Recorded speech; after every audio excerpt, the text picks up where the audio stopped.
Welcome to reFRAMED, a podcast created to educate, encourage, and inspire parents and professionals. The research is clear. Parenting a child that has a history of loss, abuse, neglect, or trauma requires parenting skills and insight to be reframed. We partner with child welfare experts to bring you evidence-based and research-driven information. reFRAMED host Emily Morehead, LPC, and guests strive to make an impact on our world by creating conversations about topics that are important to you, your family, and our communities. Welcome back to another episode of reFRAMED. I'm Emily Morehead, your host, and today I'm joined with Heidi Bruegel Cox. Heidi, tell me about yourself. Hi, Emily. Well, I just celebrated my 30th year here at Gladney doing adoptions. Congratulations. Thanks. Yeah, so it's been a journey, and I have seen so many changes in that amount of time, as you can imagine. And so I'm just glad to be with you today. Tell me what you do at Gladney. So I am the Executive Vice President and General Counsel. So I work on laws. I work on the legal process of adoption here at Gladney, try to make macro systems more effective for adoption. I work in some of the international areas, and I work in the child welfare area to help more children get out of foster care. So kind of run the gamut. So 30 years at one of the leaders in adoption. I would love to learn from you. Just kind of walk me through the evolution of adoption in regards to openness and closed adoptions. Great, yeah. So, if you start back in the 50s and 60s, adoptions were very closed at that time. Birth parents who were choosing adoption were choosing it because they couldn't take a child home with them. It may have been an extramarital relationship, they may have been young, but they could not let even family members oftentimes know that they were pregnant. Today is very different, as you know. So the laws back in the 50s, 60s, 70s, up really until the mid-80s and into the 90s, protected birth parents so that they could make an adoption decision without having their identity known, even to the adoptive parents and the child at that time. And the world at that time felt like that was protective of that birth parent and respectful of her decision, because the only other option she would have had that was protective of her starting in the 70s and 80s would have been to terminate the pregnancy. And so it was really trying to find a way to protect her. I know that our history at Gladney, Edna Gladney is obviously our namesake, and one of the things that we even hear in the Fort Worth community still is, I stayed with Aunt Edna. And so a lot of times that's the inference that maybe she planned adoption, she stayed in our dormitory. A lot of times, typically even at that, women would kind of hide away, and then you would just return home, and you had just had a little break at your aunt's house, and now you're back in the community. It was a very secret thing. That's right. Yeah, we even had a maternity home at that time, and many of the young women came in and they didn't even want to use their real last name. Mm-hmm.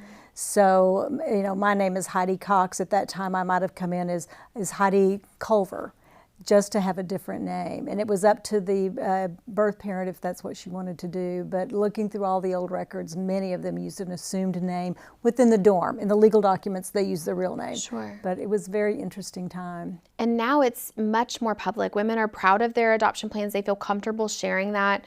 It's more so even that our, society is more even accepting of their choice. Right. Well, women have options today, which is empowering. Mm-hmm. They can choose to parent. There are so many systems out there to help support parenting, moms and dads who are parenting as single parents. But they also should be empowered to make an adoption plan if that's what they want. And if some women still choose to do a very private adoption without their identity being given to the adoptive parents, and so we also want to continue to respect that choice. But there are many fewer women who are making that choice today. And what does that look like for records? I mean, back in the day, obviously they were so private. Now more so, most adoptions are semi-open or open. So what does that look like for adoptees with records, families knowing birth parent identities? Yeah, so I think it's very healthy if the birth parent and the adoptive parents can know each other's identities, and the child can grow up knowing so much more about the birth mother. For those mothers who choose to have a more confidential adoption and do not want their identity shared, we still want to be respectful of that, but we also tell them, You can be confidential up to a point, but you know your information, just the way society is today, with the DNA kits that people can get, the direct-to-consumer DNA options. You cannot guarantee a birth mother today that she will have her confidentiality protected, even if that's what she wants. I looked at some really old records, and there were even women who, when we tracked someone down, they had given false names to us many years ago, so they didn't even trust that we could keep them confidential.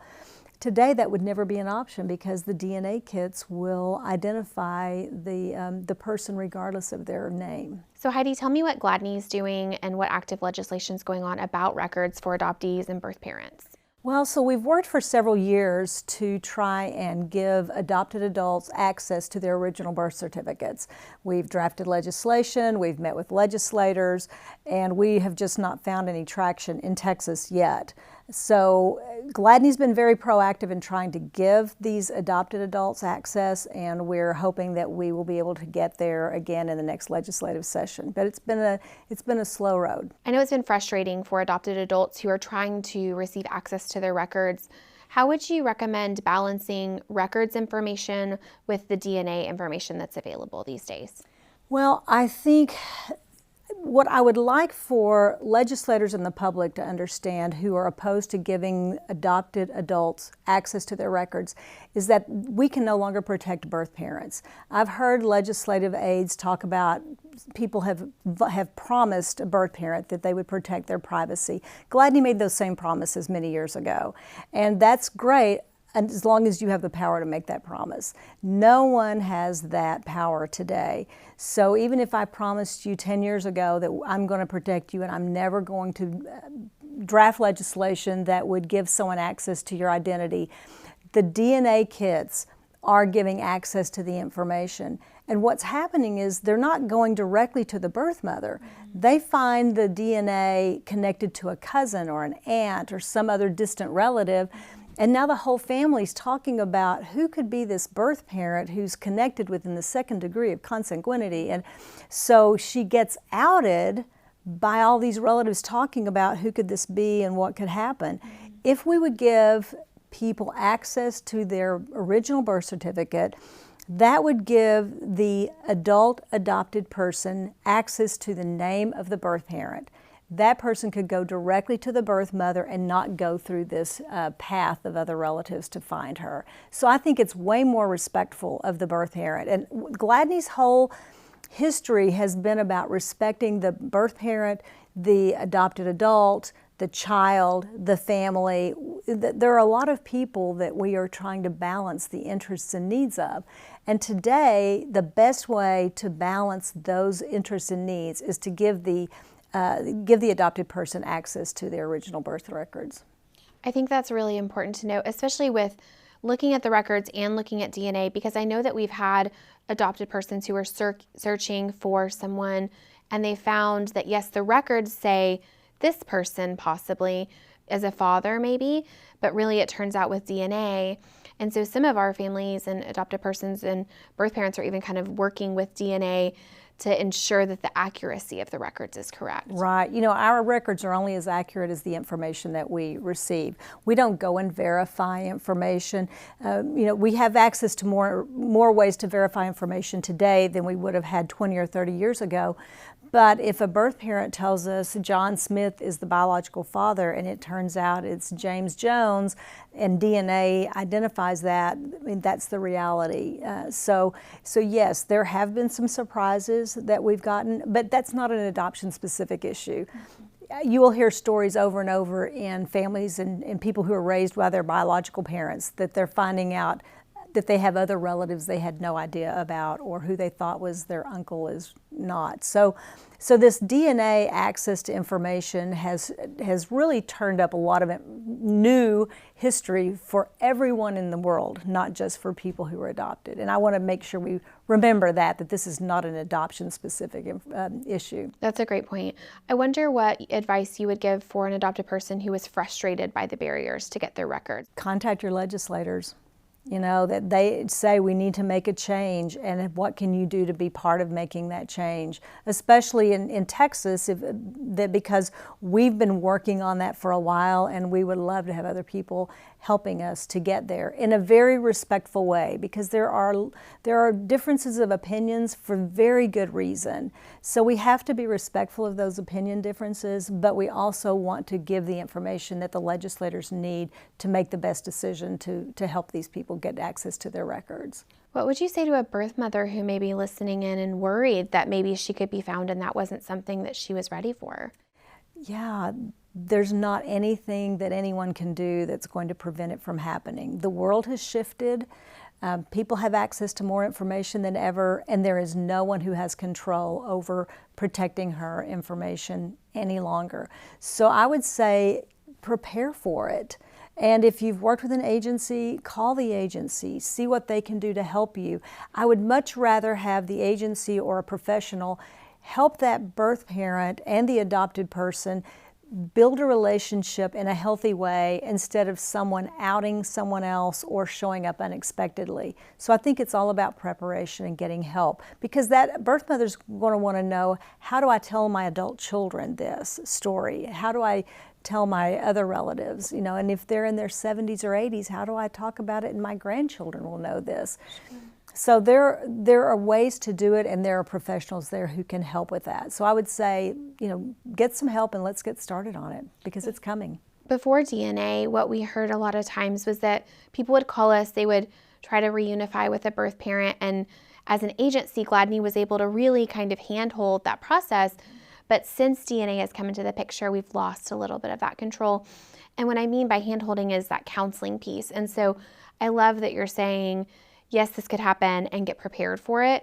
But even during that process, having that counseling, because this is a new relationship and a whole different picture in your life. And so having support to figure out how to manage boundaries and the newness of this, I think, could be really important. Yeah, you're so right about that. Just because the adopted adult can get direct access to the birth parent or the family doesn't mean they can't also bring in the agency and get some help in doing it. I've worked with a number of adopted persons who want to access their birth mother directly, but they want me to help get there. It's much less intimidating for a birth mother to get a letter from an attorney or an agency that says, this person, it was adopted, you're the birth parent, we would love to set up a time and see if you would have information to share or even have a meeting. So that she has two options. You're not just in her face saying, we're having an expectation that you're going to want to meet this person. So you start by building, we'd like to collect information and share information